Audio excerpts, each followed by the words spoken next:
नमस्कार दोस्तों, आप सभी का स्वागत है आपका अपने YouTube चैनल पढ़ाई तक में।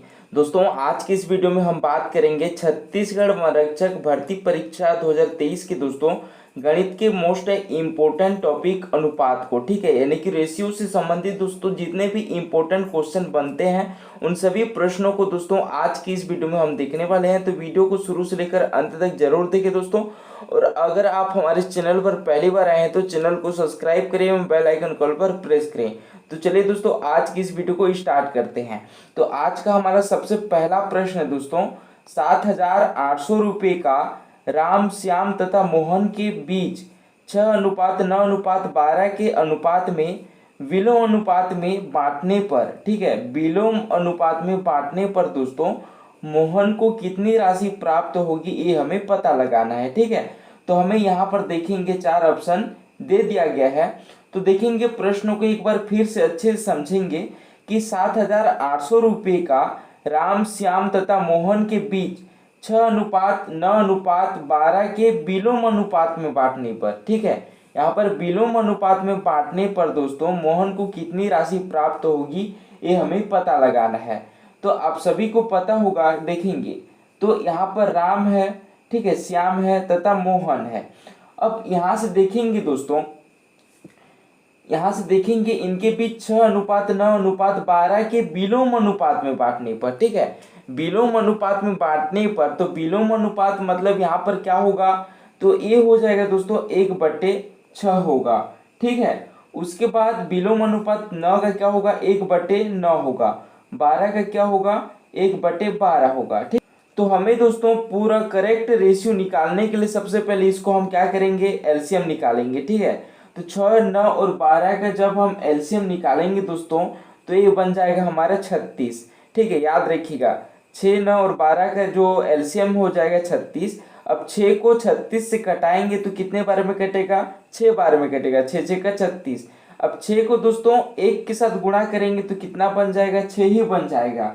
ठीक है, उसी प्रकार जब 9 को 36 से कटाएंगे तो कितने बार में कटेगा, 4 बार में कटेगा। ठीक है, अब 4 को दोस्तों 1 के साथ गुणा करेंगे तो क्या हो जाएगा, 4 हो जाएगा। ठीक है, उसी प्रकार जब हम 12 को 36 से कटाएंगे तो कितने बार में कटेगा, 3 बार में कटेगा, 12 3 36। ठीक है, अब 3 को दोस्तों 1 के साथ गुणा करेंगे तो ये बन जाएगा हमारा 3 बन जाएगा। ठीक है, तो प्रश्न में हमें ये पूछा है कि 7,800 रुपये का राम, श्याम तथा मोहन के बीच बांटने पर। ठीक है, तो देखेंगे दोस्तों 7,800 है। ठीक है, तो जब हम इसको योग करेंगे यानी कि 6, 4 और 12 का योग करेंगे दोस्तों तो ये बन जाएगा 6, 4, 10 और 3 कितना हो जाएगा, 13 हो जाएगा। ठीक है, अब देखेंगे 13 छिक्के कितना होता है, 78 होता है। 13 छिक्के कितना होता है, 78 होता है। तो ये बन जाएगा दोस्तों 600। ठीक है, अब मोहन को कितनी राशि प्राप्त होगी, तो मोहन का कितना रेशियो 3 है, तो इसको दोस्तों 6 के साथ 600 के साथ गुणा करेंगे तो कितना हो जाएगा, 1800 हो जाएगा। ठीक है, यानी कि जो मोहन को जो राशि प्राप्त होगी दोस्तों 1800 प्राप्त होगी। तो इसी कारण ऑप्शन ए हमारा सही आंसर हो जाएगा। देखेंगे दोस्तों आज का हमारा दूसरा प्रश्न है, यदि 2a बराबर 3b बराबर 4c हो तो a अनुपात b अनुपात c क्या होगा। देखेंगे दोस्तों इस टाइप की जो प्रश्न है इसको बहुत ही सिंपल तरीके से दोस्तों आप बना सकते हो। ठीक है, 1 सेकंड के अंदर दोस्तों इस तरह के प्रश्न यहाँ पर बिना पेन उठाए दोस्तों आप बना सकते हो। ठीक है, कैसे बनाना है चलिए आपको मैं बताता हूँ। ठीक है, तो जब भी दोस्तों आपको इस तरह के प्रश्न मिलता है तो आप इसको 2 तरह से बना सकते हैं। ठीक है, तो देखेंगे पहला तरीका क्या है कि सबसे पहले देखेंगे 2a बराबर 3b बराबर 4c है। तो सबसे पहले दोस्तों हम इसको विलोम अनुपात में ले लेते हैं। ठीक है, जब दोस्तों आपस में ये गुणा है, अल्फाबेट और जो संख्या गुणा रहता है तो इसको विलोम अनुपात में ले लेते हैं। ठीक है, विलोम अनुपात मतलब ये हो जाता है 1/2 1 अनुपात 2। ठीक है, 1/2 अनुपात 1/3 अनुपात 1/4। ठीक है, ये विलोम अनुपात में ले लिए। अब दोस्तों सबसे पहले हम क्या करेंगे, 2, 3 और 4 का क्या निकालेंगे, एलसीएम निकालेंगे। तो 2, 3 और 4 के एलसीएम निकल जाएगा 12। ठीक है, तो हमें क्या निकालना है, ए अनुपात बी अनुपात सी निकालना है। ठीक है, तो 2, 3, 4 का जो अनुपात निकल गया कितना, 12। अब 2 को दोस्तों 12 से कटाएंगे तो 6 बार में कटेगा। ठीक है, उसी प्रकार 3 को दोस्तों 12 से कटाएंगे तो 4 बार में कटेगा, और उसी प्रकार 4 को 12 से कटाएंगे तो 3 बार में कटेगा। ठीक है, तो ये हमारा क्या निकल गया, 6:4:3 निकल गया। ठीक है, तो यानी कि A अनुपात B अनुपात C का जो अनुपात है दोस्तों 6:4:3 हो जाएगा। ठीक है, तो इसी प्रकार दोस्तों ऑप्शन सी हमारा सही आंसर हो जाएगा। ये हमारा पहला तरीका है। इसको दोस्तों हम दूसरे तरीके भी से बना सकते हैं। दूसरा तरीका क्या है, चलिए देख लेते हैं। जैसे कि हमें प्रश्न में दिया हुआ है 2a = 3b = 4c, ये हमें दोस्तों प्रश्न में दिया हुआ है। तो सबसे पहले अगर हम a का मान निकालेंगे, ठीक है, तो a का मान निकालेंगे दोस्तों, तो a को छोड़ के 3 और 4 का गुणा करेंगे तो 3 जो कितना हो जाता, 12 हो जाता। ठीक है, तो यहां से देखेंगे a अनुपात b अनुपात c, जब हम 2a = 3b = 4c है, जब हम यहाँ पर a का मान निकालेंगे तो a को छोड़ के ना b और c का गुणा करते हैं आपस में, तो b में 3 है और c में 4 है, तो आपस में गुणा करेंगे तो 12 हो जाएगा। उस 12 को दोस्तों एक ही जगह पर लिख लेते हैं। ठीक है, अनुपात। अब देखेंगे यहाँ पर b का मान निकालेंगे, b का मान निकालेंगे तो b को छोड़ के a और c का गुणा करेंगे तो 2 जो कितना हो जाएगा, 8 हो जाएगा। ठीक है, अनुपात। अब c का मान निकालेंगे तो c को छोड़ के दोस्तों a और b का गुणा करेंगे तो 2 3 कितना हो जाएगा, 6 हो जाएगा। जब हम फिर इसको कटाएंगे दोस्तों, 2 से कटाएंगे तो ये बन जाएगा हमारा 6, 4 और 3। तो इसी प्रकार दोस्तों इस तरह से भी आप इसको बना सकते हैं बहुत ही आसानी से। ठीक है, तो इसी प्रकार 2a = 3b = 4c का जो मान है दोस्तों a अनुपात b अनुपात c में लेंगे तो इसका अनुपात हो जाएगा 6:4:3। तो ऑप्शन सी करेक्ट आंसर हो जाएगा। तीसरा प्रश्न है दोस्तों कि यदि 3a = 6b = 9c है तो a अनुपात b अनुपात c का मान क्या होगा, ये हमें दोस्तों बताना है। यहाँ पर हमें 4 ऑप्शन दे दिया गया है। ठीक है, देखेंगे 3a = 6b = 9c है तो a अनुपात b अनुपात c का मान क्या होगा, ये हमें पता लगाना है। ठीक है, तो मैं आपको दोस्तों दूसरे क्वेश्चन में बताया हूं कि आप इस तरह के प्रश्नों को बिना पेन उठाए भी बना सकते हैं। कैसे बनाएंगे चलिए देख लेते हैं। जैसे कि हमें a अनुपात b अनुपात c का मान निकालना है। ठीक है, और हमें प्रश्न में दिया हुआ है दोस्तों 3a = 6b = 9c। ठीक है, तो जब हम दोस्तों a का मान निकालेंगे तो c और b का गुणा करते हैं। ठीक है, तो दोस्तों यहाँ पर 9 के कितना होता है, 54 होता है। ठीक है, उसी प्रकार जब हम b का मान निकालेंगे तो a और c का गुणा करते हैं। ठीक है, तो 9 कितना होता है, 27 होता है। ठीक है, उसी प्रकार दोस्तों जब हम c का मान निकालेंगे तो a और b का गुणा करते हैं। ठीक है, तो 6 कितना होता है, 18 होता है। ठीक है, तो देखेंगे दोस्तों 54, 37 और 18 को अगर हम 3 से कटाएंगे तो देखेंगे 3 1 कम 3, 3 8 24 होता है। उसी प्रकार दोस्तों ये फिर इसको कटाएंगे 3 से तो 3 9 27 होता है, ये 3 6 18 होता है। इसको फिर से कटाएंगे दोस्तों तो ये 3 6 कितना हो जाएगा, 3 6 हो जाएगा दोस्तों हमारा 18, 3 3 9 और 3 दूनी 6। तो इसी प्रकार दोस्तों a अनुपात b अनुपात c का जो मान निकल जाएगा 6:3:2। ठीक है, तो इसी प्रकार ऑप्शन बी हमारा करेक्ट आंसर हो जाएगा।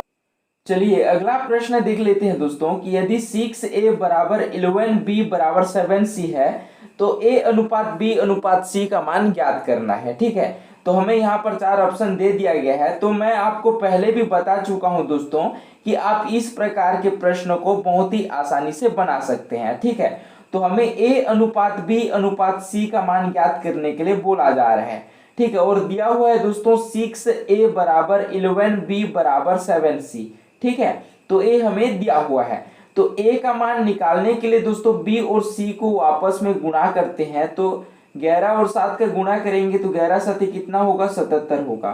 ठीक है, उसी प्रकार दोस्तों जब हम b का मान निकालेंगे तो b का मान निकालने के लिए दोस्तों हमें a और c का गुणा करना पड़ेगा। ठीक है, a और c का गुणा करेंगे दोस्तों तो a में 6 है और c में 7 है, तो 6 और 7 का गुणा करेंगे तो 6 7 कितना होता है, 42 होता है। ठीक है, उसी प्रकार दोस्तों जब हम c का मान निकालेंगे तो c का मान निकालने के लिए 6 से यानी कि a और b का गुणा करते हैं। ठीक है, तो a और b का गुणा करेंगे दोस्तों तो यानी कि 6 और 11 का गुणा करेंगे तो 11 6 कितना होगा, 66 होगा। तो इसी प्रकार दोस्तों A अनुपात B अनुपात C का जो मान निकल जाएगा हमारा 77:42:66। तो ऑप्शन बी हमारा करेक्ट आंसर हो जाएगा। उसी प्रकार अगला प्रश्न है दोस्तों, प्रश्न पांचवा। प्रश्न पांचवा भी सेम है कि यदि 5A बराबर 12B बराबर 13C हो तो A अनुपात B अनुपात C का मान ज्ञात करें। ठीक है दोस्तों, जब भी आपको इसी तरह के प्रश्न मिलता है तो मैं पहले ही आपको बता चुका हूं उसके सिंपल तरीके हल करने का। ठीक है, जैसे कि हमें A अनुपात B अनुपात C का मान ज्ञात करने के लिए बोला जा रहा है और हमें प्रश्न में दिया हुआ है दोस्तों 5A बराबर 12B बराबर 13C। तो हमें दोस्तों A अनुपात B अनुपात C का मान ज्ञात करना है और हमें यहाँ पर 4 ऑप्शन दे दिया गया है। तो देखेंगे जब हम A का मान निकालते हैं तो B और C का आपस में गुणा करते हैं। जब हम 12 और 13 का आपस में गुणा करेंगे दोस्तों तो A हो जाएगा 156। ठीक है, यानी कि A का मान निकल गया 156, अनुपात का अनुपात। जब हम B का मान निकालेंगे दोस्तों तो B का मान निकालने के लिए A और C का गुणा करते हैं। ठीक है, B का मान निकालने के लिए दोस्तों B को छोड़ के A और C का गुणा करते हैं। A में है दोस्तों 5 और C में 13, तो 5 और 13 का आपस में गुणा करेंगे तो 13 5 65 होता है। ठीक है, अनुपात का अनुपात। उसी प्रकार दोस्तों जब हम C का मान निकालेंगे तो C का मान निकालने के लिए A और B का आपस में गुणा करना पड़ेगा। ठीक है, तो देखेंगे A में है दोस्तों 5 और B में है 12, तो 12 5 हो जाता है 60। ठीक है, 12 5 हो जाता है दोस्तों 60। तो इसी प्रकार A अनुपात B अनुपात C का जो मान निकल जाएगा 156 अनुपात 65 अनुपात 7। तो इसी प्रकार दोस्तों ऑप्शन बी हमारा करेक्ट आंसर हो जाएगा। अगला प्रश्न है दोस्तों प्रश्न छठवां। प्रश्न छठवां में हमें यह पूछा गया है कि यदि 1/3A बराबर 1/4B बराबर 1/5C हो तो A अनुपात B अनुपात C का मान क्या होगा। ये हमें दोस्तों 4 ऑप्शन दे दिया गया है। देखेंगे 1/3A बराबर 1/4B बराबर 1/5C है, तो A अनुपात B अनुपात C का मान ज्ञात करना है। देखेंगे दोस्तों हमें A अनुपात B अनुपात C का मान ज्ञात करने के लिए बोला जा रहा है। तो 1/3A इसको हम क्या लिख सकते हैं, 1/A/3 लिख सकते हैं। ठीक है, 1/3A यानी कि 1/3A को दोस्तों हम लिख सकते हैं A/3। ठीक है, उसी प्रकार 1/4B इसको हम लिख सकते हैं दोस्तों B/4। ठीक है, उसी प्रकार दोस्तों 1/5C इसको हम लिख सकते हैं C/5। ठीक है, तो देखेंगे दोस्तों जब ऊपर में अल्फाबेट रहता है और नीचे में दोस्तों संख्या रहता है तो उसी प्रकार दोस्तों अल्फाबेट का मान वही संख्या ही आ जाता है। जैसे कि आप यहाँ पर देख पा रहे हैं A/3 है, तो A/3 है तो A का मान क्या हो जाएगा, 3 हो जाएगा। B/4 है दोस्तों तो B का मान 4 हो जाएगा। उसी प्रकार C/5 है तो C का मान 5 हो जाएगा। ठीक है, याद रखिएगा। तो A अनुपात B अनुपात C का मान हो जाएगा दोस्तों 3:4:5। ठीक है, तो देखेंगे 1/3A बराबर 1/4B बराबर 1/5C। तो दोस्तों A अनुपात B अनुपात C का मान हो जाएगा 3:4:5। ठीक है, तो इसी कारण ऑप्शन बी हमारा करेक्ट आंसर हो जाएगा। अगला प्रश्न है दोस्तों प्रश्न सातवां। प्रश्न सातवां ये पूछा गया है कि यदि A/4 बराबर B/5 बराबर C/6 बराबर D/8 हो तो A अनुपात B अनुपात C अनुपात D का मान क्या होगा। और हमें दोस्तों यहाँ पर 4 ऑप्शन दे दिया गया है। जब भी आपको इसी तरह के प्रश्न मिलता है दोस्तों तो आप इसको बहुत ही आसानी से बना सकते हो। ठीक है, बिना पेन उठाए। तो हम दोस्तों इसके पिछले वाले प्रश्न में बताए थे कि इस तरह के प्रश्न को किस प्रकार से हल किया जाता है। जैसे कि दोस्तों आपको ऊपर में अल्फाबेट रहेगा और नीचे में कोई संख्या रहेगा तो उसी अल्फाबेट का जो मान रहेगा दोस्तों वो संख्या हो जाएगा। ठीक है, यानी कि दोस्तों यहाँ पर आप देख सकते होंगे हमें पूछा गया है कि A अनुपात B अनुपात C अनुपात D का मान क्या होगा, ये हमें दोस्तों पूछा गया है। तो देखेंगे और हमें दिया हुआ है दोस्तों कि A/4 बराबर B/5 बराबर C/6 बराबर D/8 है। तो हमें ए अनुपात बी अनुपात सी अनुपात डी का मान ज्ञात करना है। तो ए का मान हो जाएगा दोस्तों 4, बी का मान हो जाएगा 5, सी का मान हो जाएगा 6 और डी का मान हो जाएगा 8। तो इसी प्रकार दोस्तों ए अनुपात बी अनुपात सी अनुपात डी अनुपात का जो मान हो जाएगा 4 अनुपात 5 अनुपात 6 अनुपात 8। तो इसी कारण दोस्तों ऑप्शन ए हमारा करेक्ट आंसर हो जाएगा। आशा करता हूं कि दोस्तों ये सभी प्रश्न आप सभी को अच्छे से समझ में आ गया होगा।